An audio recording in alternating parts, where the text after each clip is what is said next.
Hanya dengan Rp20.000 per bulan, Anda telah turut berpartisipasi dalam menyebarkan dakwah bersama Tarbiyah Sunnah. Barakallahu fikum.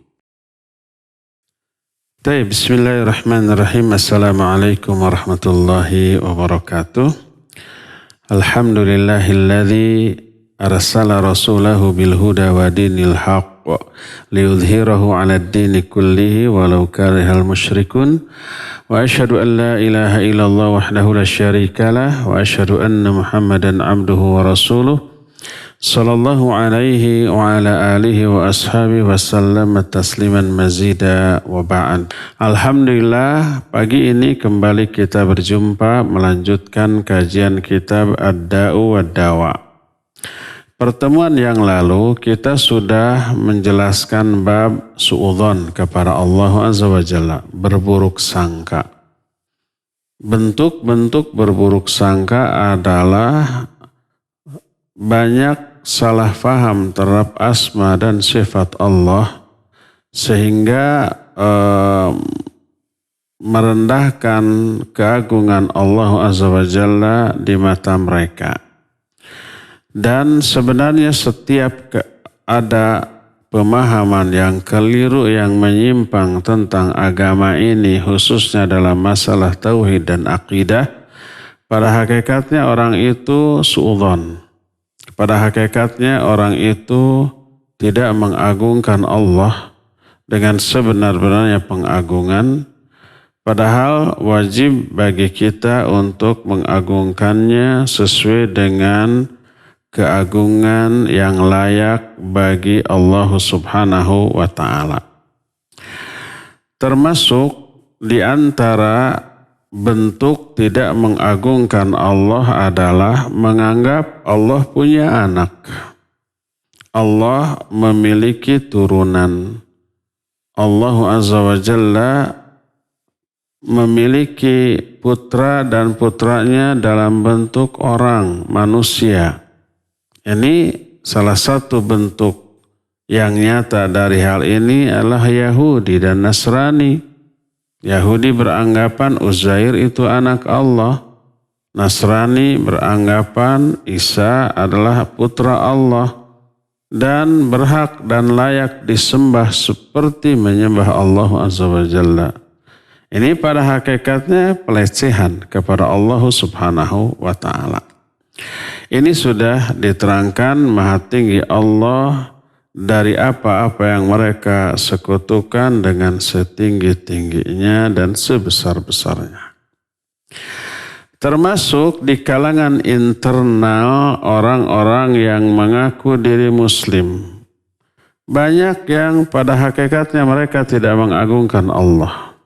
Seperti apa yang dikatakan oleh Imam Ibnu Qayyim rahmatullahi alaih. Beliau menyatakan, wa kadzalika lam yaqdurhu haqqa qadrih man qala innahu rafa'a da'a Rasulillah wa ahla baitih wa a'la dzikrahum wa ja'ala fihi al-mulka wal khilafah wal izza wa wada'a awliya'a rasulihi wa ahla baitihi wa ahanahum wa adhallahum wa daraba alaihim adh-dhillah aynama thuqifu wa hadha yatadammanu ghayatal qadhi fir rabbi ta'ala an qawli rafidah uluwan kabira.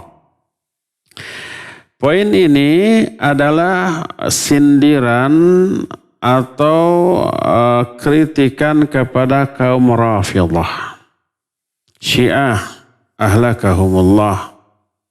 Kan mereka memusuhi Khulafaur Rasyidin, Abu Bakar, Umar, Uthman, ya kecuali Ali yang tidak mereka musuhi, tapi mengkultuskan melebihi batas kewajaran. Mereka juga memusuhi Muawiyah dan anak-anak turunannya. Nah, dianggap mereka itu musuh Rasul sallallahu alaihi wasallam. Abu Bakar, Umar, Uthman, Muawiyah dianggap musuh Nabi, musuh Ahlul Bait. Dan ternyata realita yang ada, Allah memuliakan, meninggikan Abu Bakar, Umar, Utsman yang dianggap sebagai musuhnya Ahlul Bait. Allah memberikan kekuasaan dan khilafah serta kemuliaan, sementara para Ahlul Bait dihinakan dengan sehina-hinanya. Dan ini sesuatu yang mustahil. Dan ini menunjukkan apa? Penghinaan dan pelecehan kita kepada Allah Azza wa Jalla, karena menganggap Allah meninggikan musuh-musuh Rasul, musuh Ahlul Bait, memberikan kemuliaan kepada mereka, sementara Ahlul Bait dihinakan dan direndahkan. Dan ini merupakan sikap tidak mengagungkan Allah dengan sebenar-benarnya pengagungan. Sikap Syiah Rafidhah serupa dengan Yahudi dan Nasrani terhadap Allah Azza wa Jalla. Karena Yahudi dan Nasrani menganggap bahwa Allah telah mengutus seorang raja yang zalim. Maksud raja penguasa yang zalim ini adalah Rasul sallallahu alaihi wasallam, yang mengaku nabi, berdusta atas nama Allah, tinggal berkuasa selama berpuluh-puluh tahun, setiap saat berdusta, setiap saat berkata bahwa Allah memerintahkan ini, melarang itu, memansuh syariat-syariat para nabi dan rasul sebelumnya, dan menghalalkan darah orang-orang yang tidak beriman kepadanya. Lalu berkata Allah membolehkan ini, Allah melarang itu. Lalu Allah menguatkan, membantu orang yang ngaku nabi ini dan memuliakannya, mengabulkan doanya, serta memberikan kekuasaan selama puluhan bahkan ratusan tahun setelah kematiannya. Nah, itu Nabi Muhammad sallallahu alaihi wasallam dianggap seperti itu oleh Yahudi dan Nasrani. Padahal yang sebenarnya beliau adalah Nabi yang hakiki dari Allah Azza wa Jalla, utusan yang sebenarnya. Makanya Allah memuliakannya. Makanya Allah memberikan kekuasaan kepadanya. Makanya Allah subhanahu wa ta'ala melindunginya. Allah mengijabah doa-doanya. Tapi oleh Yahudi dan Nasrani tetap tidak diakui. Tetap dianggap pendusta. Tetap dianggap sebagai seorang yang zalim, nabi palsu dan sejenisnya. Ya, coba kita perhatikan, ini merupakan pelecehan kepada Allah Azza wa Jalla secara hakiki. Ada titik kesamaan antara Yahudi dan Nasrani di satu pihak dengan orang-orang Syiah Rafidhah di pihak lain. Bedanya Yahudi dan Nasrani mendustakan Rasul sallallahu alaihi wasallam sebagai nabi terakhir, kalau orang-orang Syiah Rafidhah menghinakan, memusuhi para khulafaur rasyidin selain Ali bin Abi Thalib radhiyallahu an. Itu contoh orang yang tidak mengagungkan Allah dengan seagung-agungnya, dengan sebenar-benarnya. Contoh lain, ini sindiran kepada Jabriyah. Jabriyah itu orang yang yakin kepada takdir Allah Azza wa Jalla. Tapi ada tapinya nih, berlebih-lebihan. Mereka menganggap bahwa ahli maksiat, kemaksiatan mereka karena takdir Allah, makanya nanti ke surga. Mereka beranggapan asal ada iman di dalam hati walaupun sedikit dan dosanya amat sangat banyak, maka mereka tetap ke surga. Mereka menyamakan ahli maksiat dengan ahli taat. Mereka menyatakan bahwa amat sangat mungkin ya para musuh-musuh Allah yang tidak beriman itu akan masuk surga.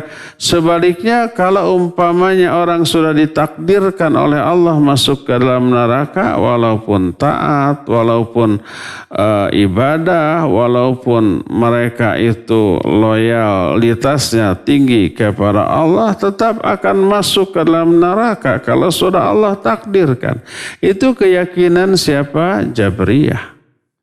Berkata Imam Ibnu Qayyim, wa kadzalika lam yaqdurhu haqqa qadrih man qala innahu yajuzu an yu'adziba awliya'ah wa man lam ya'sihi tarfata 'ainin wa yudkhilahum daral jahim wa yun'ima a'da'ahu wa man lam yu'min bihi tarfata 'ain wa yudkhilahum daran na'im wa anna killal amrayni bin nisbati ilaihi sawa.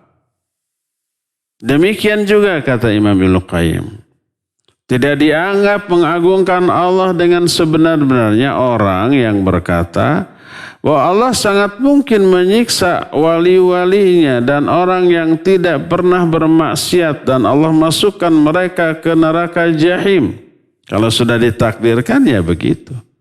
Sebaliknya musuh-musuh Allah yang tidak beriman kalau ditakdirkan masuk surga ya tetap masuk surga.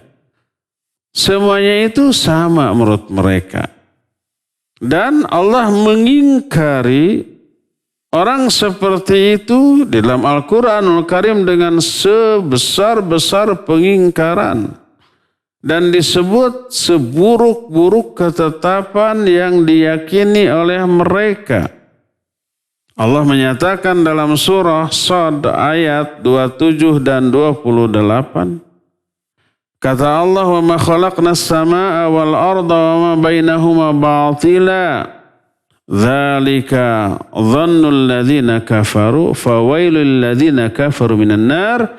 Am naj'alul ladzina amanu wa 'amilus shalihat kal mufsidina fil ard am naj'alul muttaqina kal fujjar.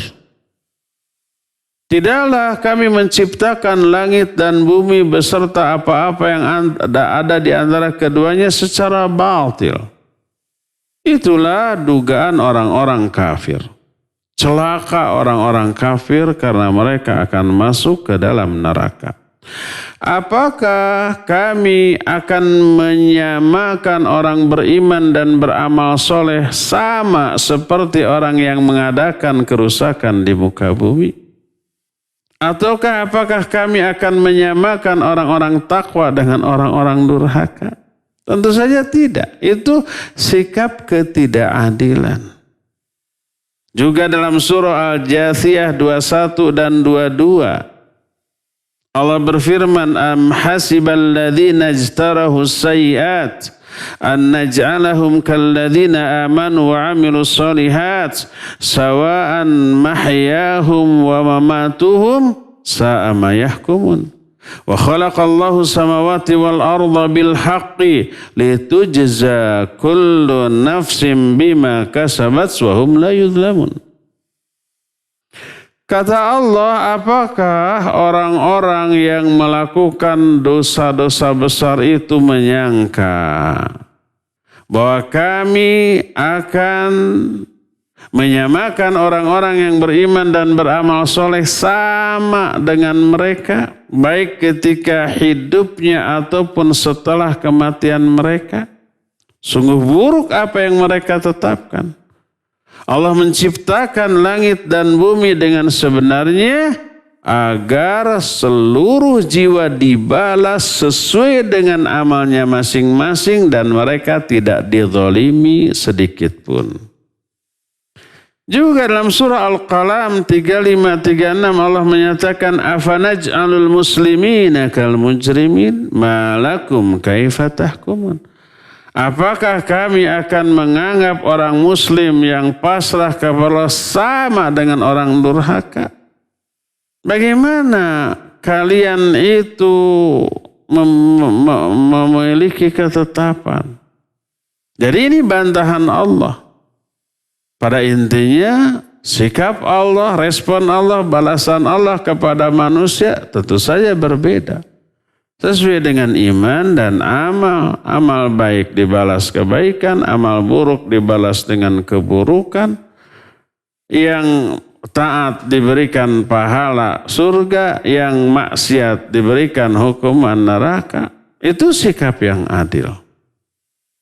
Jadi orang yang menganggap semua orang baik yang durhaka ataupun yang taat sama di mata Allah, maka orang itu menuduh Allah tidak adil, menuduh Allah zalim, sama dengan tidak mengagungkan Allah dengan sebenar-benarnya pengagungan.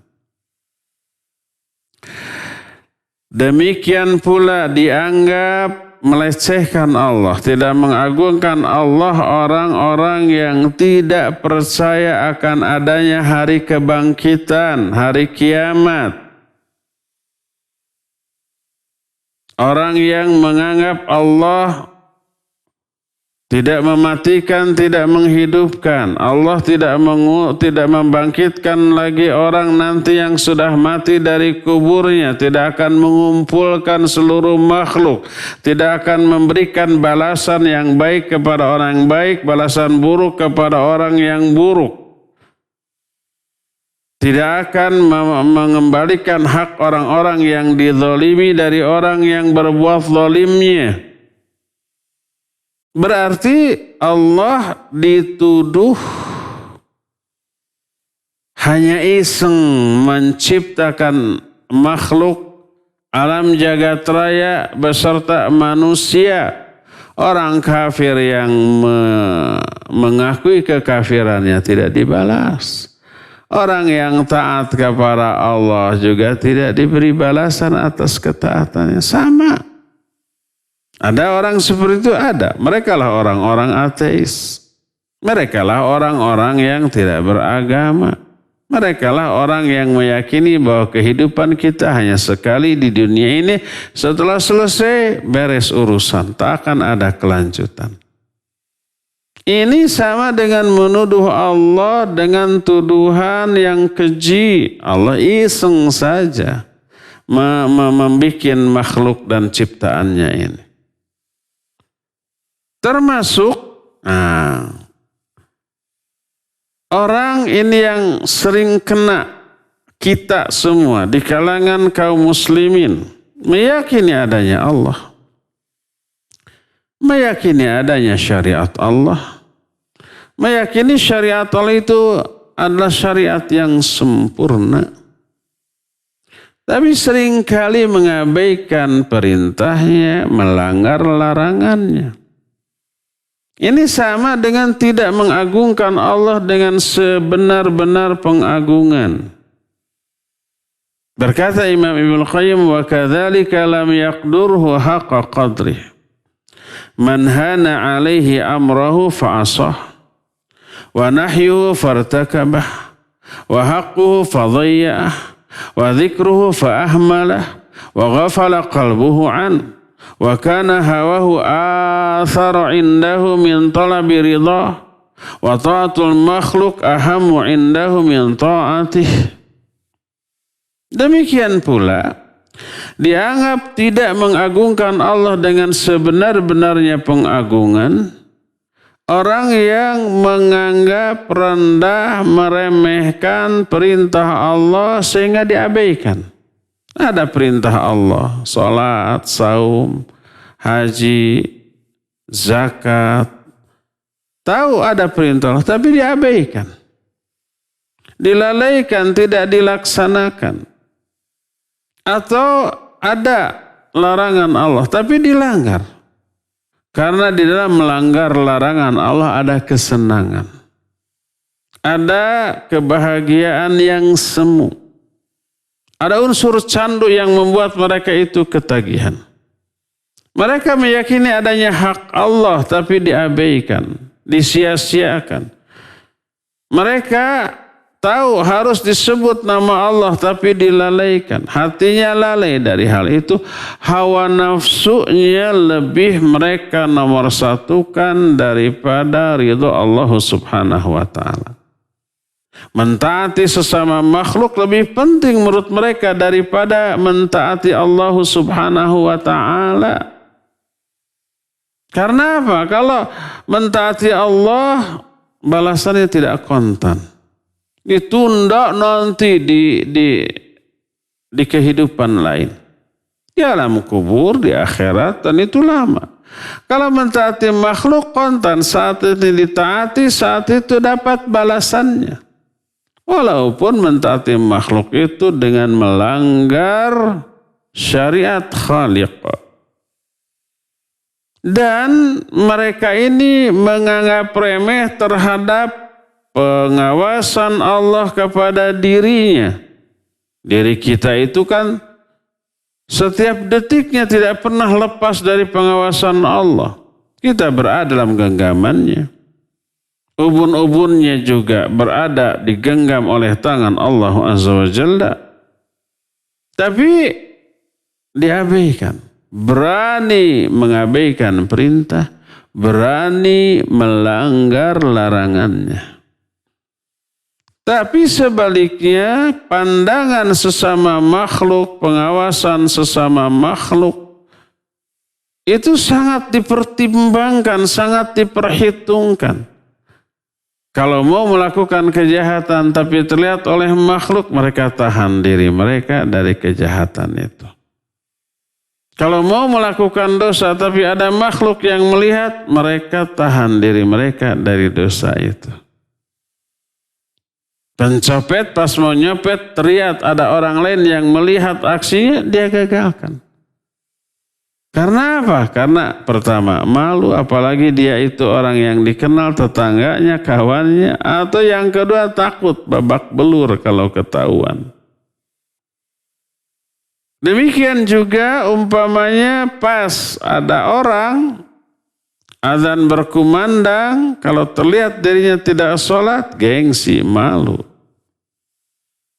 Tapi ketika menyendiri di rumahnya atau di tempat lain, azan berkumandang, cuek. Jadi pandangan sesama makhluk lebih berpengaruh kepada dia daripada pandangan Allah, pengawasan Allah. Mereka lebih malu kepada sama manusia daripada kepada Allah Azza wa Jalla. Lebih takut kepada sama manusia daripada kepada Allah Azza wa Jalla. Mereka bermuamalah dengan sama makhluk dengan muamalah yang jauh lebih baik daripada muamalah mereka kepada Allah Subhanahu wa ta'ala. Kalau mereka bermuamalah kepada Allah, dilaksanakan secara asal-asalan, ala kadarnya, yang tidak berani mereka bersikap seperti itu kepada sesama makhluk. Coba umpamanya seorang karyawan dikasih tugas oleh bosnya. Umpamanya nih ya. Kata bosnya, ini tolong ketik surat saya, mau saya kirim ke perusahaan lain. Berani nggak si sekretaris atau orang yang disuruh itu asal-asalan mau salah ketik, mau tidak, berapa spasinya gitu ya, mau lurus atau bengkok, nggak masalah. Berani nggak dia melakukan itu kepada bosnya? Nggak berani. Seorang pembantu disuruh nih nyuci baju. Berani nggak dia asal-asal berendam kucek sedikit, mau bersih mau tidak. Mau ada bekas noda mau tidak, yang penting dilaksanakan, dijemur. Jemurnya bukan dibuka, dikebut, kemudian dijemur asal. Prestek langsung digantung dalam keadaan masih baru dipros, tidak dibuka dulu. Berani nggak dia melakukan itu kepada majikannya? Nggak berani. Pasti yang terbaik, takut dimarahi, takut dipecat, takut tidak dibayar. Pasti kalau nyuci dia bersih, harum, ya, kering, Nyetrika pasti rapi, ngelipatnya juga pasti rapi. Si sekretaris begitu disuruh nulis surat yang harus dia tulis, ditulis secara rapi, lurus, tidak boleh ada salah ketik, tidak boleh ada coretan. Itu kepada sama manusia. Tapi banyak orang yang melakukan perintah Allah ala kadarnya. Asal-asalan yang dia sendiri tidak berani melakukan perbuatan, tugas, pekerjaan asal-asalan untuk melaksanakan perintah sesama makhluk. Tapi kepada Allah Azza wa Jalla sangat berani. Apa mungkin orang seperti ini dianggap mengagungkan Allah dengan sebenar-benarnya pengagungan? Tidak, sama sekali tidak. Ini sindiran Imam Ibnu Qayyim kepada kaum muslimin yang ahli maksiat. Dia nggak berani bermaksiat di hadapan orang, ketika menyendiri berani melakukan kemaksiatan. Dia yakin Allah melihat, dia yakin para malaikat menyaksikan, tapi berani. Hanya karena nggak ada orang. Tapi pas orang melihat dia nggak berani. Ketika umpamanya sholat di hadapan banyak orang yang melihat, dia sholat dengan sebaik-baiknya, dilamakan. Cara angkat tangannya disempurnakan, cara sedekapnya, rukunya, sujudnya, semuanya. Ekspresi wajahnya dikhusyuk-khusyukkan, dilama-lamakan. Tapi ketika menyendiri, sholatnya diabaikan, asal saja. Kalau di hadapan orang 2 rakaat sholat sunat bisa umpamanya 4 menit atau lebih dari itu. Tapi kalau sholat sendirian di rumah 4 rakaat bisa 2 menit. Ngebut dia asal-asalan. Ini sama dengan tidak mengagungkan Allah dengan sebenar-benarnya pengagungan. Demikian juga, nah ini termasuk kita juga. Tidak dianggap mengagungkan Allah orang yang menyekutukan Allah dengan musuhnya dalam hal pengagungan, dalam hal memuliakan, dalam hal mentaati, dalam hal merendahkan dan menghinakan diri, dalam hal khauf dan raja. Seandainya nih Allah disekutukan dengan makhluk soleh yang terdekat dengan Allah, seperti para malaikat, seperti para nabi, para rasul, seperti para solihin, para wali Allah Azza wa Jalla. Allah disekutukan dengan makhluk-makhluk yang mulia dan dekat dengan Allah. Niscaya itu sudah merupakan kelancangan, kasarnya nih ya, kekurang ajaran yang tidak layak dilakukan kepada Allah Subhanahu wa ta'ala. Apalagi kalau Allah disekutukan dengan musuh Allah, yang Allah hinakan, yang Allah murkai, yang Allah benci, yang Allah Subhanahu wa ta'ala janjikan kekal di dalam neraka selama-lamanya. Siapa? Syaitan laknatullahi alaih. Itu musuh yang hakiki, musuh Allah, musuh seluruh manusia. Nah, pada hakikatnya siapa orang yang beribadah kepada selain Allah, pada hakikatnya dia tidaklah beribadah kecuali kepada syaitan, kepada iblis. Walaupun dalam anggapan orang yang menyembahnya, mereka itu menyembah malaikat, menyembah manusia soleh, menyembah para nabi, para rasul, menyembah para wali Allah. Enggak, pada hakikatnya itu menyembah syaitan. Karena syaitanlah yang mengaku-ngaku malaikat. Syaitanlah yang mengaku-ngaku para nabi atau para rasul dalam anggapan mereka. Coba lihat perfirman Allah dalam surah Yasin ayat 60 dan ayat 61. Kata Allah, Alam ahad ilaikum ya bani Adam alla ta'budu syaitan innahu lakum adu mubin wa anibuduni hadha siratu mustaqim. Bukankah aku telah mengambil perjanjian dari kalian hai bani Adam Yang isinya adalah jangan kalian menyembah setan. Sesungguhnya setan itu musuh yang nyata bagi kalian. Tapi sembahlah aku dan itulah jalan hidup yang lurus. Ketika zaman baheula mula orang-orang musyrik menyembah para malaikat menurut anggapan mereka. Pada hakikatnya yang mereka sembah itu setan yang dianggap diyakini sebagai para malaikat oleh orang-orang yang menyembahnya. Lalu mereka meyakini yang mereka sembah adalah para malaikat. Nanti oleh Allah para malaikat itu ditanya, betul enggak mereka menyembah kalian? Kata malaikat enggak, yang mereka sembah adalah setan. Allah terangkan itu dalam surah Saba ayat 40 dan 41.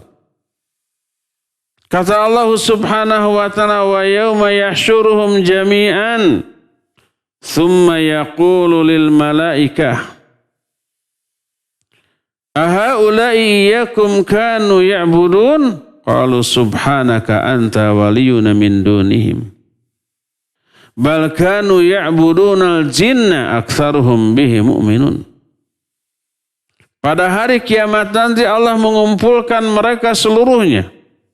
Dikumpulkanlah manusia, dikumpulkanlah jin, dikumpulkanlah para malaikat, semuanya dikumpulkan. Lalu Allah berfirman bertanya kepada para malaikat, apakah mereka tuh yang dahulu menyembah kamu ketika hidup di dunia? Para malaikat menjawab, Maha suci Engkau ya Allah. Engkaulah pelindung kami. Bahkan yang mereka sembah sebenarnya jin. Kebanyakan mereka beriman kepada jin itu. Para penyembah jin itu meyakini yang mereka sembah para malaikat. Padahal itu bangsa jin. Setan dari kalangan bangsa jin. Setan mengajak orang-orang musyrik untuk menyembahnya. Lalu dianggap dalam benak para penyembahnya yang mereka sembah adalah malaikat. Demikian juga para penyembah matahari, bulan, bintang. Mereka yang menyembah matahari, bulan, bintang itu meyakini yang mereka sembah adalah aspek ruhani dari matahari, bulan, bintang itu. Itu yang berbisik dalam hati mereka. Itu yang dianggap bisa memenuhi kebutuhan hajat hidup mereka. Oleh karena itu ketika mereka melihat matahari itu terbit, ketika terbit matahari, setan berada di arah timur tempat matahari terbit. Lalu sujudlah orang-orang kafir. Mereka meyakini sujud kepada ruh dari matahari. Padahal mereka pada hakikatnya adalah sujud kepada setan yang berdiri atau duduk di hadapan mereka. Yang menghadap ke timur ketika matahari terbit. Ketika matahari terbenam, setan berada di sebelah barat mereka. Lalu mereka sujud beranggapan sujud ke matahari, padahal sujud ke setan laknatullahi alaihi. Demikian juga orang-orang yang menyembah Isa dan ibundanya. Pada hakikatnya mereka tidak menyembah Isa dan ibundanya Maryam. Tapi yang mereka sembah adalah setan. Tapi mereka menyangka bahwa yang mereka sembah adalah Isa dan ibunya. Lalu diyakini Isa dan ibunya ridha kepada mereka dan memerintahkan mereka untuk berbuat demikian. Padahal pada hakikatnya adalah setan yang dilaknat. Mereka tidak menyembah hamba Allah dan utusan Allah. Allah Azza wa Jalla nanti akan bertanya kepada Isa, hei Isa, apakah dahulu kamu pernah berkata kepada manusia, ittakhiduni wa ummiya ilahaini min dunillah.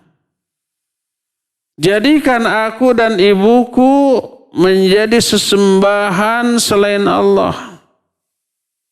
Ditanya Nabi Isa nanti. Nabi Isa menjawab, Maha suci Engkau ya Allah.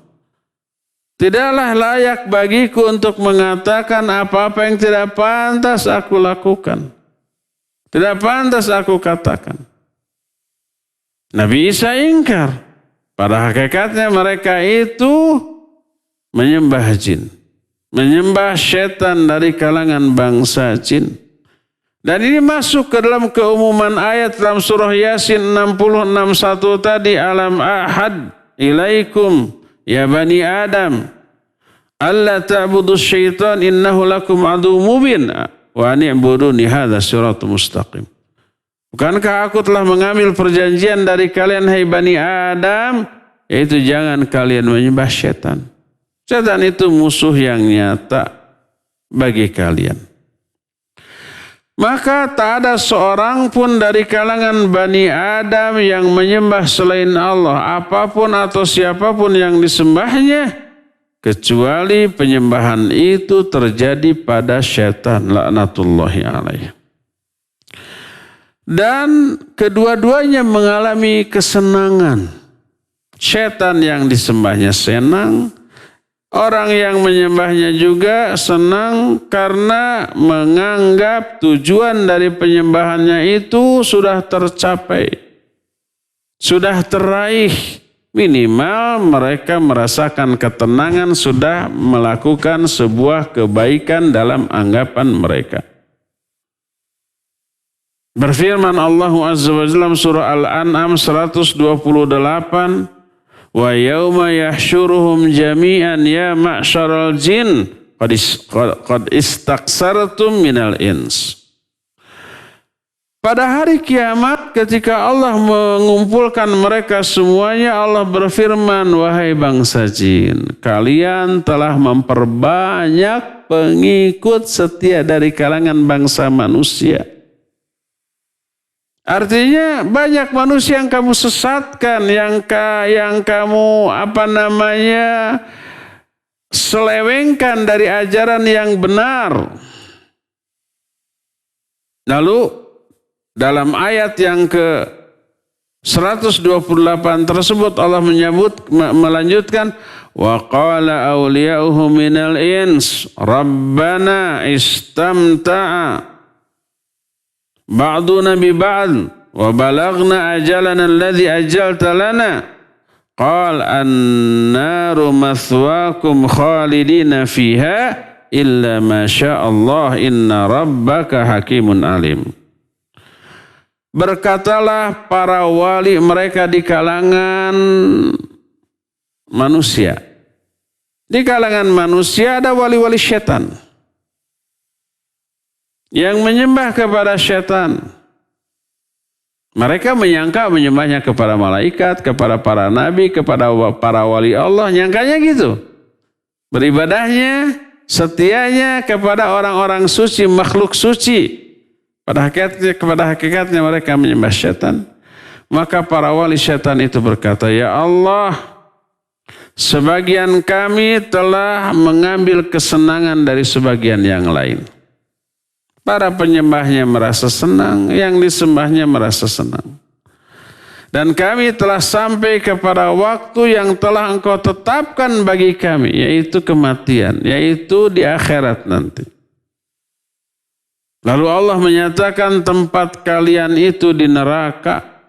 Mereka kalian kekal di dalamnya selama-lamanya kecuali yang Allah kehendaki. Sesungguhnya Allah Maha Hakim dan Maha Alim. Ini isyarat yang sangat gamblang jelas terhadap rahasia yang menyebabkan perbuatan syirik ini termasuk sebesar-besar dosa di sisi Allah Azza wa Jalla. Termasuk dosa yang tidak akan diampuni oleh Allah kalau tidak tobat dari hal itu. Termasuk dosa yang menyebabkan mereka kekal di dalam azab. Jadi keharaman dari perbuatan syirik serta keburukan bukan sekedar karena melanggar larangan Allah dari hal itu. Tapi itu tadi menghinakan Allah, tidak mengagungkan Allah, lebih mengagungkan syaitan laknatullahi alaih daripada Allah azza wa jalla. Mustahil bagi Allah subhanahu wa ta'ala untuk mensyariatkan ibadah kepada selain Allah. Sebagaimana mustahil juga bagi Allah subhanahu wa ta'ala membolehkan manusia untuk mengurangi atau merendahkan sifat-sifat kesempurnaan dan kemuliaan bagi Allah subhanahu wa ta'ala. Bagaimana mungkin Allah subhanahu wa ta'ala yang esa dalam hal rububiyah, dalam hal al-uluhiyah, dalam hal keagungan dan kemuliaan, lalu Allah mengizinkan makhluknya, hambanya untuk menyekutukan Allah dalam hal rububiyah dan uluhiyah. Atau minimalnya ridho terhadap hal itu. Mustahil. Maha tinggi Allah dengan setinggi-tingginya dan sebesar-besarnya. Nah, ada saudara kembar dari perbuatan syirik yang menyebabkan orang tidak mau hanya taat kepada Allah semata-mata. Apakah saudara kembar dari syirik itu? Takabur. Takabur itu merasa diri besar padahal kecil. Gumede bahasa kitanya. Gumede itu merasa gede padahal dirinya kecil. Kalau syirik termasuk penyebab terbesar kenapa orang tidak mau mentaati perintah Allah subhanahu wa ta'ala. Dan syirik itu termasuk sebesar-besar dosa di sisi Allah. Maka demikian pula takabur. Serta saudara-saudara dari takabur. Seperti ujub umpamanya. Ta'jub kepada diri sendiri. Kepada diri sendiri itu baik kepandaian, kecerdasan, fisik, atau amalnya. Merasa diri hebat, merasa diri di atas yang lainnya. Allah subhanahu wa ta'ala menciptakan makhluk dan menempatkan makhluk sesuai dengan levelnya. Allah kemudian menurunkan kitab agar makhluk itu mentaati hanya kepada Allah subhanahu wa ta'ala. Tapi orang itu merasa terlalu besar untuk mau tawadhu, merendahkan diri, menghinakan diri di hadapan Allah sehingga tidak mau mentaatinya. Mentaatinya merupakan sikap merendahkan diri. Maka orang takabur juga tidak mau taat. Dan ini sama dengan orang-orang musyrik tadi. Makanya Allah haramkan surga bagi orang-orang musyrik dan orang-orang yang takabur. Dan Allah tidak akan memasukkan mereka ke dalam surga selama-lamanya. Sekalipun kadar perbuatan syirik dan takabur itu hanya sekecil debu. Bersabda Rasul sallallahu alaihi wasallam lah hadis yang sahih riwayat Imam Bukhari. La yadkhulul jannata man kana fi qalbihi mithqala dzarratin min kibrin. Tidak akan masuk surga orang dalam hatinya ada rasa takabur walaupun sedikit. Walaupun sekecil debu. Tidak akan masuk surga dia. Seorang sahabat bertanya, ya Rasulullah, narrajula yuhibbu ayyakuna thawbahu hasanan wa na'lahu hasan. Ya Rasulullah, ada tuh orang yang suka memakai baju, pakaian ataupun sendal yang bagus-bagus, memakai perabotan yang biasa dia pakai tapi dengan branded gitu, bagus kelihatannya dan seterusnya. Apa itu takabur? Maka dijawab, tidak. Innallaha jamilun yuhibbul jamal. Allah itu maha indah dan menyukai keindahan. Al-kibru batarul haq wa ghamtun nas. Takabur itu adalah menolak kebenaran. Gak mau taat. Gak mau mengikuti kebenaran. Kalau salah, kalau keliru ditegur, dia marah, bukannya sadar atas kesalahannya lalu merubah, taubat. Malah marah kepada orang yang menegurnya, yang menyampaikan kebenaran itu kepada dirinya. Wa ghamtun nas, dan menghinakan, merendahkan orang lain. Nah itu takabur, sekecil itu, sekecil debu, menyebabkan orang itu tidak akan masuk ke dalam surga. Apakah maknanya orang itu kekal dalam neraka selama-lamanya? Bagaimana kalau orang muslim tapi takabur, tidak akan masuk surga, itu neraka kekal? Padahal bukankah nih, takabur itu tidak menyebabkan pelakunya murtad, keluar dari Islam, kafir, tidak. Dan sebagai seorang muslim gak ada yang kekal dalam neraka selama-lamanya.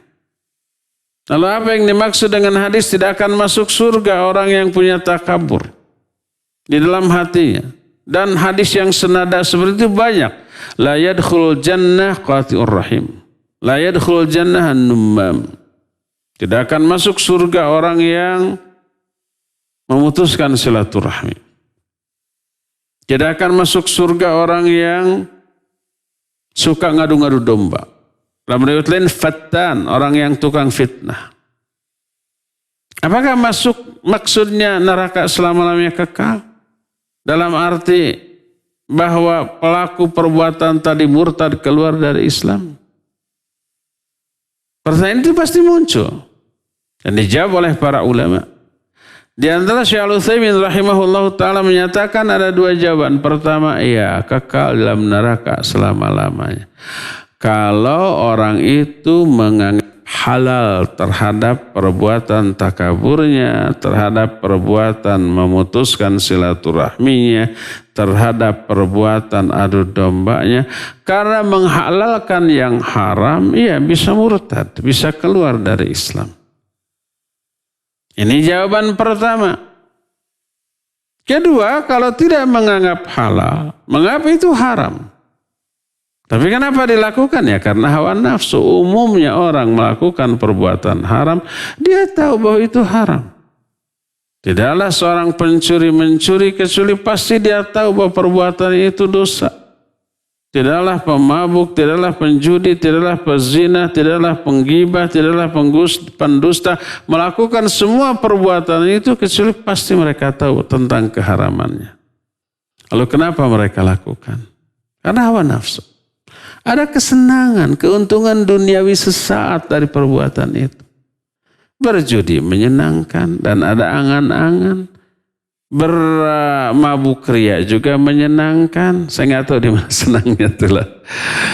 Karena katanya rasanya nggak enak minuman tersebut, dan ketika mabuknya juga kayak orang gila gitu ya. Kadang muntah, kadang pening, gitulah. Nggak tahu enaknya di mana. Wallahu a'lam. Kenapa orang berzina? Karena ada kenikmatan di sana. Kenapa orang umpamanya bergibah? Karena ada kesenangan di sana. Hawa nafsu. Dia tahu itu haram tapi dilakukan. Apakah dia murtad, keluar dari Islam? Enggak. Dia tetap muslim, tapi muslim yang berdosa besar. Tapi la yadkhulul jannah, tidak akan masuk surga tuh. Pemutus silaturahmi, ada yang takabur dalam hati walaupun sekecil debu. Maksudnya apa? Maksudnya tidak akan langsung masuk surga pertama kali. Dia pasti nanti akhirnya masuk surga, tapi dia harus pelesir dulu, jalan-jalan dulu, liburan dulu ke neraka. Waliyadzubillah. Berapa lama? Sesuai dengan kadar dosanya, kadar ketakaburannya, kadar memutuskan silaturahminya, dan kadar dosanya pokoknya. Gak akan langsung masuk surga, ibtidaan. Pertama kali dihisap langsung masuk surga? Enggak, dia ke neraka dulu. Sesuai dengan kadar dosa yang tersisa. Setelah lunas dosanya oleh azabnya, baru nanti akan masuk surga. Ini jawaban yang kedua. Wallahu a'lam bishawab. Ya cukup ya sampai di sini penjelasan kita tentang orang-orang yang tidak mengagungkan Allah dengan berbagai macam bentuk penyimpangannya. Insya Allah nanti akan kita lanjut bahasan kitab ini di hari Senin yang akan datang. Kita masih punya sisa waktu untuk bertanya jawab. Wa sallallahu ala nabiyina Muhammadin wa ala alihi wasallam. Syukran Ustadz atas pemaparan materi yang disampaikan. Ikhwati iman azani Allah wa iyyakum, para pendengar dan pemirsa dimanapun antum berada yang menyimak kajian di pagi hari ini. Bagi antum yang akan bertanya langsung kepada Ustadz, silakan kami berikan kesempatan melalui line telepon di nomor 022 86862637. Sekali lagi di nomor telepon 022 86862637, ataupun kirimkan pertanyaannya melalui SMS atau WhatsApp ke nomor 0811227146. Kita angkat penelpon terlebih dahulu. Ya, silakan. Assalamualaikum warahmatullahi wabarakatuh. Waalaikumsalam warahmatullahi wabarakatuh. Silakan Pak Mulyono. Ya, Ustaz, saya mau tanya masalah orang yang tidak mengagungkan seagung-agungnya pada Allah. Itu apa adakah dalam orang Muslim yang bersifat begitu? Sekian, Assalamualaikum warahmatullahi wabarakatuh. Waalaikumsalam warahmatullahi wabarakatuh. Pak Mulyono di Margahayu, barakallahu fiik. Ada nggak di kalangan orang Muslim yang tidak mengagungkan Allah dengan sebenar-benarnya? Banyak. Yang sudah kita jelaskan sejak pertemuan yang lalu.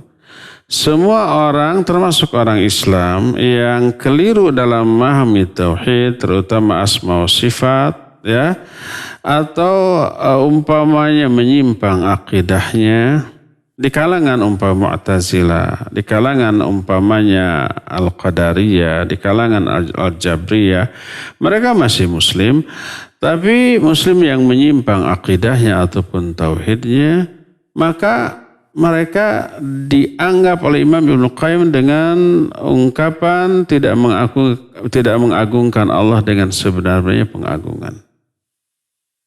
Demikian juga di kalangan Ahlus Sunnah, tapi ahli maksiat.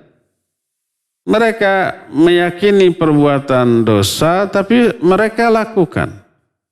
Karena hawa nafsu tadi yang barusan. Kalau perbuatan dosa itu diketahui oleh manusia, niscaya mereka akan menghindarkan diri dari dosa itu. Karena malu kepada manusia. Menahan diri dari dosa itu. Kalau kelihatan oleh orang. Tapi di saat tidak kelihatan oleh orang, mereka melakukannya. Para mereka meyakini Allah melihat. Para malaikat juga menyaksikan. Apakah perbuatannya itu murtad? Tidak murtad. Tidak keluar dari Islam. Tetap Muslim, tapi Muslim yang ahli maksiat. Berdosa besar. Orang yang ahli maksiat dianggap tidak mengagungkan Allah dengan sebenar-benarnya pengagungan. Jadi ya di kalangan kaum muslimin ada yang tidak mengagungkan Allah dengan sebenarnya pengagungan, yaitu merekalah yang tadi disebutkan termasuk para ahli maksiat di kalangan kaum muslimin. Wallahu a'lam. Silakan lagi. Ya, syukran Ustadz atas jawabannya. Pertanyaan selanjutnya dari Ibu Rima di Sumatera Selatan. Assalamualaikum warahmatullahi wabarakatuh. Ustadz izin bertanya, apabila suatu kaum penyembah berhala tetapi tak pernah ada peringatan tentang Islam, apakah mereka meninggal nantinya masuk surga, Ustadz? Silakan. Taib, barakallahu fiik. Kalau ada orang non-muslim,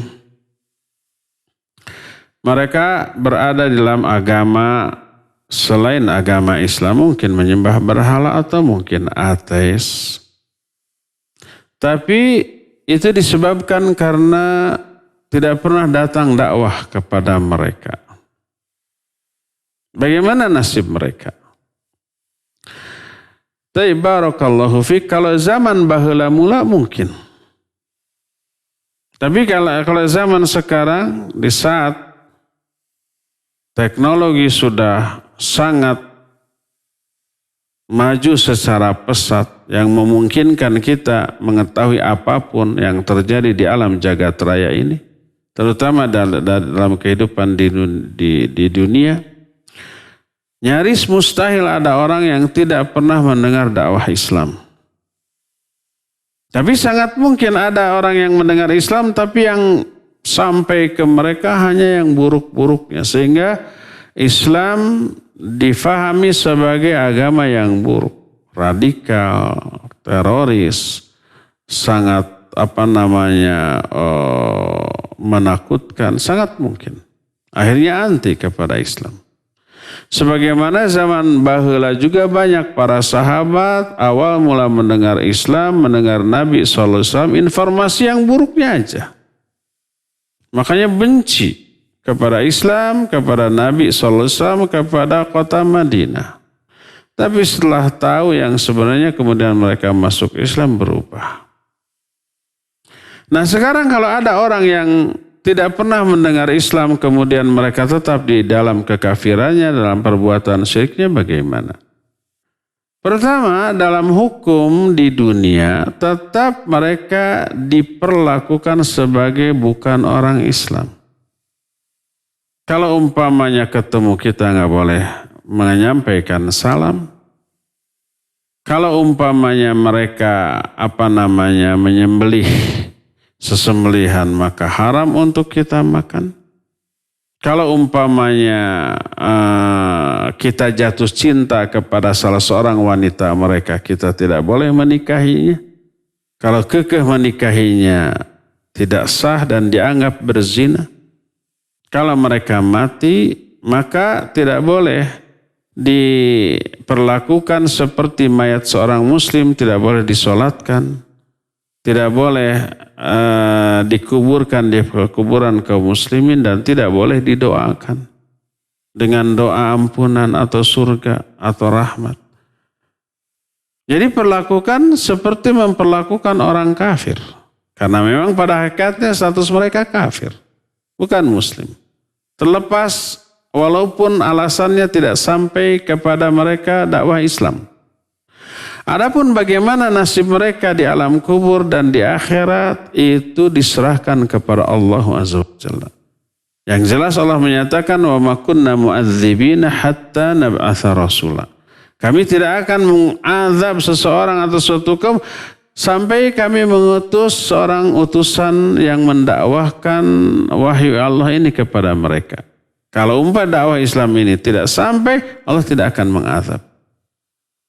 Dan kita tidak tahu apa sampai atau tidak. Mungkin sampai tapi mereka cuek, tidak merespon. Mungkin sampai tapi mereka menolak dan kita tidak tahu hal itu. Tapi ala kulli hal, bagaimanapun kita tetap memperlakukan mereka, mengapa mereka bermuamalah dengan mereka seperti muamalah kita dengan orang kafir yang non-muslim. Kalau memerangi ya kita perangi, kalau tidak memerangi kita boleh berdamai dengan mereka, bermuamalah di dunia dengan mereka, tapi tetap menganggap mereka orang kafir. Konsekuensinya apa? Kalau umpamanya kita ketemu nggak boleh mengucapkan assalamualaikum. Kalau umpamanya mereka menyembelih tidak boleh sembelihannya dimakan, tidak boleh menikah dengan wanita-wanita mereka, apalagi laki-laki mereka tidak boleh dinikahkan kepada wanita muslimah, dan ketika mereka mati tidak boleh dikuburkan di pekuburan kaum muslimin, tidak boleh disolatkan, tidak boleh didoakan. Adapun nasib mereka di akhirat terserah kepada Allah Azza wa Jalla. Wallahu a'lam bishawab. Silakan lagi. Baik, syukran Ustaz atas jawabannya. Ikhwati iman azani Allah wa iyyakum, kami kembali mengundang kepada antum semua yang akan bertanya langsung kepada Ustadz. Silahkan bisa melalui line telepon di nomor 022 86862637. Sekali lagi di line telepon nomor 022 86862637. Dan bagi antum yang akan bertanya melalui pesan singkat, silahkan kirimkan pesan singkatnya atau pertanyaannya melalui pesan singkat ke nomor 0811-227-1476. Pertanyaan selanjutnya Ustadz. Ustadz, apakah orang yang bunuh diri kekal di dalam neraka di akhirat kelak nantinya Ustadz? Jazakallahu khairan. Silakan. Barakallahu fik. Orang yang bunuh diri di kalangan kaum muslimin termasuk orang yang mati dalam keadaan su'ul khatimah. Artinya buruk di akhir hayatnya. Apakah perbuatan bunuh diri mengakibatkan dia dianggap murtad keluar dari Islam? Tidak. Tapi itu dosa besar ya, dosa besar. Dia akan terkena azab ya, terkena azab. Kekal enggak kekal. Enggak ada seorang pun muslim sebesar apapun dosanya kekal dalam neraka, tidak ada.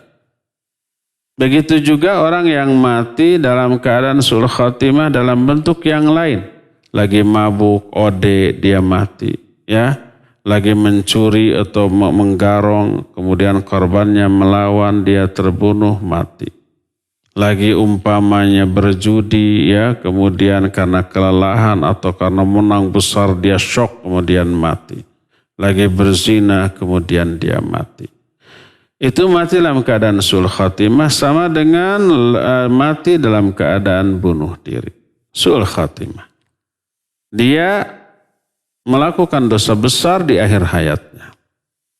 Apa yang terjadi di akhirat? Diazab. Kekal enggak kekal. Tapi sangat dahsyat. Walaupun enggak kekal, asik, enggak kekal, das saja bunuh. Jangan. Karena sedetik pun di dalam neraka itu jangan mau mencoba ya. Apalagi banyak, apalagi sehari ya di dunia, sehari di akhirat itu sebanding dengan 50.000 tahun di dunia. Kalau seseorang umpamanya divonis azab, samingguan diazab di akhirat. Yarhamukallah. Diazab saminggu di akhirat itu lamanya sebanding dengan 350.000 tahun di dunia. Lamanya itu. Mau? Na'udzubillah waliyadzubillah. Apalagi lebih dari samingguan. Dia diazab 100 tahun di akhirat. Aduh, 100 tahun kali 50.000 tahun, bayangkan. Na'udzubillah ya. Nah, oleh karena itulah maka tidak boleh kita menganggap enteng terhadap mati dalam keadaan su'ul khatimah ini. Ya, jadi tetap dia diperlakukan sebagai seorang muslim. Orang-orang oleh Nabi SAW disuruh untuk mensolatinya, walaupun Nabi sendiri tidak menyolatinya. Nabi tidak menyolatinya sebagai takzir, hukuman, sanksi atas dia, tapi Nabi menyuruh para sahabat untuk mensolatkan orang yang mati bunuh diri, menunjukkan dia masih muslim. Wallahu a'lam. Mangga, ada telepon? Baik, syukran Ustaz atas jawabannya. Kita angkat penanya melalui line telepon. Ya, silahkan. Halo. Halo, Assalamualaikum. Waalaikumsalam warahmatullahi wabarakatuh. Dengan Ibu siapa di mana? Ini hamba Allah dari Lampung, Pak Ustaz. Baik, hamba Allah di Lampung. Silahkan pertanyaannya. Ibu bertanya, kalau kita pernah melakukan kesyirikan tanpa ilmu, jadi kita nggak mengerti itu kesyirikan itu. Terus kemudian kita bertobat ya. Terus kita pernah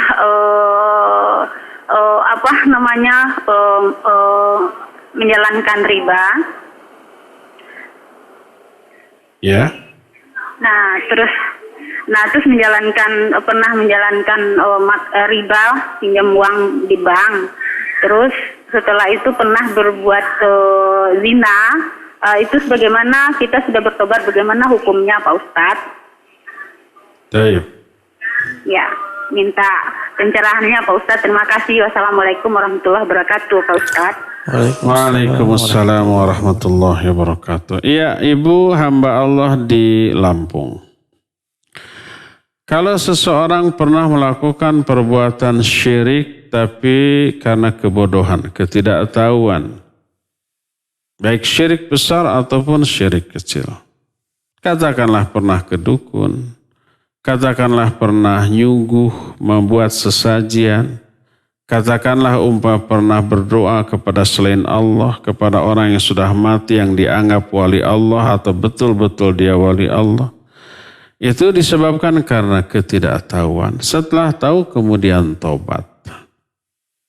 Berhenti dari hal itu. Menyesal, berhenti, tidak mengulangi lagi.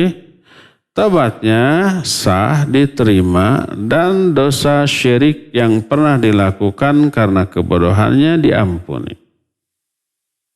Jangankan seperti itu, dulu para sahabat sebelum masuk Islam orang-orang musyrik. Penyembah berhala. Ada juga yang bukan sekedar musyrik tapi mau membunuh Nabi SAW, bahkan sudah membunuh beberapa sahabat di kalangan kaum muslimin. Kita mengenal umpamanya Umar pernah mau membunuh Nabi SAW, tapi keburu dapat hidayah. Kita pernah mengenal namanya Abu Sufyan, namanya Khalid bin Walid. Mereka pernah membunuh kaum muslimin. Mereka pernah berperang melawan Nabi dan kaum muslimin. Di perang Badar, di perang Uhud, di perang Ahzab, ya. Membunuh puluhan atau mungkin ratusan para sahabat. Tapi setelah itu tobat masuk Islam. Diampuni enggak oleh Allah? Ya, diampuni. Bukan sekadar penyembah berhala. Sudah memusuhi, mau membunuh Nabi dan bahkan sudah membunuh beberapa sahabat. Dosanya enggak kehitung. Ya. Nah, oleh karena itu kalau membunuh saja lalu tobat, memerangi Islam lalu tobat, diampuni dosanya, apalagi dosa lain. Dosa riba, dosa berzina, dosa umpamanya pernah mencuri, lalu tobat dari hal itu. Maka insya Allah tobatnya diampuni oleh Allah Subhanahu wa Ta'ala. Dengan tobat yang sebenarnya yang memenuhi syarat-syarat diterimanya tobat. Pertama menyesal, kedua berhenti dari perbuatan itu, ketiganya bertekad tidak mengulang kembali. Keempatnya jangan lupa ikhlas. Niat tobatnya itu bukan kepentingan dunia, bukan agar diapresiasi oleh orang, tapi betul-betul lillah karena Allah Subhanahu wa Ta'ala, maka insya Allah tobatnya diterima dan menghapus dosanya, dan kelak ketika dihisab semua dosa yang sudah ditobatinya itu sudah dihapus. Tak ada lagi dalam catatan amal buruknya di akhirat nanti. Wallahu a'lam bishawab. Silakan lagi. Syukran Ustadz atas jawabannya. Pertanyaan selanjutnya, Assalamualaikum Ustadz. Apakah kalau kita bersedekah dengan diniatkan untuk orang tua kita yang sudah meninggal, apakah kita juga mendapatkan pahala sedekah tersebut Ustadz? Silakan. Iya, kita tentu saja dapat pahala. Ya, sebagaimana sebuah hadis sahih riwayat Imam Bukhari, dan ini dinukil oleh Syekh Al-Albani dalam kitab Ahkamul Janaiz, tentang atau dalam bab ma yanfa'u lil mayit, apa saja yang bermanfaat bagi mayit. Di antaranya adalah amal soleh yang dilakukan oleh anak turunannya, ahli warisnya, yang diniatkan pahalanya untuk orang tuanya. Dan kita tahu Syekh Al-Albani termasuk orang yang keras terhadap perbuatan bid'ah. Tapi beliau menyatakan hal ini dibolehkan. Salah satu dalilnya adalah seseorang ketika akan mati berwasiat ke anaknya, kalau dirinya mati bebaskan 100 orang budak. Akhirnya orang itu mati. Sang anak yang pertama membebaskan 50 budak untuk menunaikan wasiat bapaknya, dan dia menyuruh adiknya atau saudaranya membebaskan 50 lagi. Adiknya ini nggak mau langsung. Saya akan tanya dulu kepada Nabi SAW. Khawatir nggak boleh. Lalu diceritakan kepada Nabi SAW. Lalu beliau menyatakan, in kana musliman aw muwahhidan. Kalau bapakmu itu seorang muslim atau seorang ahli tauhid, tsumma tasaddaqtum anhu, kemudian kamu bersedekah atas namanya, wa au hajjajtum, atau umpamanya kamu haji atau saum, pahalanya akan sampai kepada dia dan juga sampai kepadamu. Pahala itu sampai ke ayahnya dan sampai kepada anak yang menunaikan perbuatan tersebut untuk ayahnya. Hadis ini sahih. Berdasarkan hal itu ya dibolehkan dan tetap dua-duanya memperoleh pahala. Wallahu a'lam. Silakan lagi. Syukran Ustadz atas jawabannya. Pertanyaan selanjutnya. Assalamualaikum, izin bertanya Ustadz. Apakah di padang mahsyar para nabi dan rasul juga dalam keadaan tidak berpakaian Ustadz? Silakan. Barakallahu fiik. apakah nanti para nabi yang dikumpulkan bersama manusia juga tidak berpakaian? Iya, semuanya sama. Dan setelah itu yang pertama kali diberikan pakaian siapa? Bukan Nabi Muhammad SAW. Tapi siapa? Nabiullah Ibrahim alaihissalam. Itu yang pertama kali diberi pakaian oleh Allah SWT di alam mahsyar nanti. Ya, awal ketika dibangkitkan para nabi pun tidak memakai pakaian. Wallahu a'lam. Silakan lagi. Baik, syukran Ustadz atas jawabannya. Pertanyaan selanjutnya. Bismillah, Assalamualaikum Ustadz. Afwan izin bertanya. Suami Ana dulu beli rumah sebelum mengenal sunnah, di mana di lingkungan Ana masih suka melakukan kebid'ahan dan berziarah kubur. Sebaiknya bagaimana Ustadz? Apakah Ana harus pindah rumah meskipun lingkungan Ana warganya baik-baik? Syukran wa jazakallahu khairan. Mohon nasihatnya Ustadz. Silakan. Barakallahu. Bagaimana? Ya, pertama ini. Sebaik-baik rumah adalah rumah yang tetangganya baik.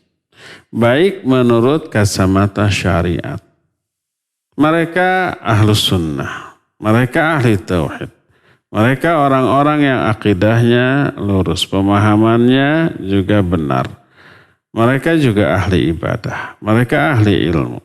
Sehingga kita ini ikut terkondisi, ikut terkontrol dari segala segi dalam aspek agama. Pemahamannya, pengamalannya. Itu sebaik-baiknya. Tetangganya baik ya. Otomatis kalau agamanya baik, akhlaknya juga insya Allah baik. Nah, adapun kalau umpamanya kita berada di lingkungan yang tetangga ini banyak melakukan kebid'ahan, tapi secara sosial baik, itu dikhawatirkan kita bisa terpengaruh oleh kebid'ahan mereka. Mereka sosialnya tinggi, kita sakit, kita ditengok. Kita ada yang mati, kita juga dilayat. Kita ada kesulitan, kita dibantu. Pas mereka mengadakan acara ritual bid'ah, kita diundang. Bagaimana sikap kita? Kalau kita datang, kita dosa karena kebid'ahannya. Kalau tidak datang, kita dituduh bermuamalah buruk kepada mereka. Akhirnya banyak orang yang ikut aja datang, ikut ritual gitu. Itu berbahaya bagi agama kita, aman bagi kehidupan sosial kita. Aman bagi kehidupan dunia kita, berbahaya bagi kehidupan akhirat kita. Jadi kalau umpamanya kita bisa berpindah ke sebuah lingkungan yang baik, pindahlah. Kalau susah secara teknis, tidak bisa, ya tetaplah berada di lingkungan itu dan tetap jaga diri kita dari penyimpangan, terutama masalah akidah, dari kebid'ahan. Tetap jaga diri apapun resikonya dengan tetap bermuamalah dengan sebaik-baik akhlak kepada tetangganya tanpa melanggar syariat. Wallahu a'lam. Terakhir ya, silakan. Baik, syukran Ustaz atas jawabannya. Pertanyaan selanjutnya. Assalamualaikum Ustaz. Saya pernah dengar katanya kalau kita berpuasa 1 hari, maka kita akan dijauhkan dari api neraka sejauh 70 tahun perjalanan. Apakah keutamaan itu termasuk juga untuk puasa sunnah Ustaz? Dan apakah ada dalilnya atau hadisnya tersebut? Silakan. Iya, dalilnya banyak dengan lafaz yang berbeda. Dalam satu lafaz, man shoma yauman fi sabilillah. Siapa orang yang saum sehari saja di jalan Allah. Dan ini saumnya mutlak. Ya saum fardu, ya saum sunnah. Dan para ulama lebih mengisyaratkan yang dimaksudlah saum sunnah. Karena sehari. Apalagi di jalan Allah Azza wa Jalla. Ketika perang yang tidak memadaratkan kepada jihadnya, seseorang saum. Adapun kalau dengan saum bisa memadaratkan karena lemah, ya, karena lapar, karena lemas, maka nggak boleh saum. Tapi ini tidak memadaratkan. Nah, maka siapa orang yang saum di jalan Allah sehari, maka Allah akan jauhkan dia dari neraka dalam satu hadis. Disebutkan selama 70 tahun perjalanan. Di hadis lain Allah akan membuat khandak. yang memisahkan antara dia dengan api neraka sejauh langit dan bumi. Khanaq itu parit. Dan ini umum untuk semua jenis saum. Baik saum yang fardu termasuk juga saum yang sunnah. Saum yang sunnah itu ya saum Arafah seperti kemarin. Atau saum Senin Kamis, saum Daud, saum Ayyamul Bid, atau saum-saum yang disunnahkan lainnya. Ya itu termasuk. Ya, jadi ya dibolehkan bagi kita dan hadis tentang hal itu ada beberapa dengan lafaz yang berbeda yang keseluruhannya menyebabkan hadis itu makbul di kalangan para ulama, sanadnya sahih dan ini merupakan anjuran untuk memperbanyak saum sunnah di samping saum yang fardu. Ya, cukup ya sampai di sini saja kita akhiri. Insyaallah kita jumpa kembali di hari Senin yang akan datang. Subhanakallahumma bihamdik asyhadu an la ilaha illa anta astaghfiruka wa atubu ilaik walhamdulillahirabbil alamin wassalamu alaikum warahmatullahi wabarakatuh.